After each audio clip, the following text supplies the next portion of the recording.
Heroes in Dota 2 all have different roles. A role is exactly what it sounds like, a way to describe what a hero does and what it is capable of. Knowing what heroes do what is important because it helps you and your team put together a good mix of heroes. It's important to note that all roles are completely subjective. There is no way to measure how well a hero can fill a certain role, and many people still argue over what should even be considered a role and what shouldn't. As you should already know, all heroes in Dota 2 are strength, agility, or intelligence based. Many new players make the mistake of thinking that these attributes have something to do with roles, but in reality, whether your hero is strength, agility, or intelligence, these attributes do not define what kind of role your hero has at all.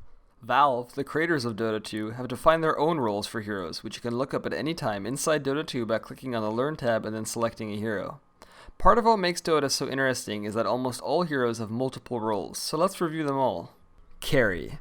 A carry is a hero that starts off weak and then gets stronger later in the game.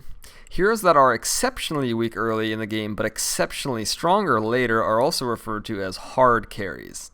Carry heroes often rely on their teammates and friendly support heroes to keep them alive early in the game while they level up and collect gold for items. Unless you plan on winning the game early, your team should almost always have at least one carry by its side. Disabler. A Disabler is a hero that is good at hindering other enemy heroes. Heroes that are classified as Disablers often have stuns, slows, immobilizing, or silencing spells which can be used to prevent enemy heroes from moving freely, casting spells, or doing anything early. It's important to have one or two Disablers on your team and to make sure that team fights are easier by simply taking certain enemies out of the fight, giving you and your team an unfair advantage. Support. A support hero is a hero that does not rely heavily on gold and can spend most of their time helping their team rather than farming. Support heroes often find themselves purchasing cheap items rather than expensive ones, purchasing wards to provide vision of the map, or buying and upgrading the courier to make sure their team has quick access to the shop.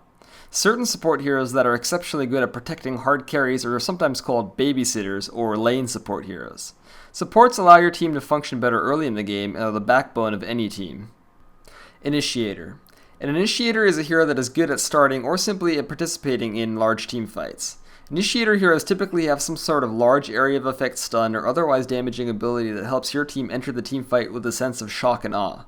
Getting the jump on your enemy is often the easiest way to win a fight quickly, especially if your team is right behind you, ready to back you up. This makes Initiators extremely important, especially later in the game when winning a large team fight often means winning the game. Jungler. A jungler is a hero that does not need to go to any lane in the beginning of the game, but instead can choose to go to the forest to fight neutral creeps instead. Junglers typically have some sort of ability which allows them to kill neutral creeps easily, such as summoning abilities, area of effect damage, or passive abilities such as lifesteal. Since experience is always divided evenly, having a jungler on your team means that your team is capable of earning more experience overall. This of course has the drawback that one of your other lanes will now have a solo hero which will need to fend for himself, often against two or more enemy heroes. Ganker. A ganker is a hero that specializes in killing other enemy heroes early in the game. Often gankers will move across the map, setting up kills, or ganks, on enemy heroes to help boost their team's experience and gold. Ganking heroes will often have a lot of burst damage or easy to land stuns, which allows them to get kills relatively easy early in the game. Heroes that are gankers will often take the middle lane and get a bottle so that they have access to the runes, allowing them to kill enemy heroes even easier and secure an advantage for their team. Nucor. Similar to the ganker, the term Nucor simply describes a hero that can dish out large amounts of damage very fast.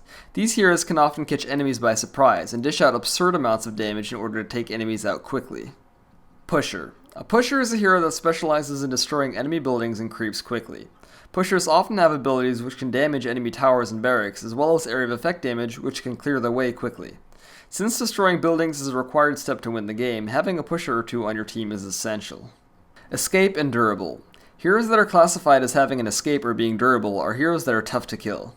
A hero with escape might have low hit points but gains extra survivability through abilities which allow it to avoid taking damage in the first place, whereas a hero with durable simply has a large base health pool which lets them take lots of damage before dying.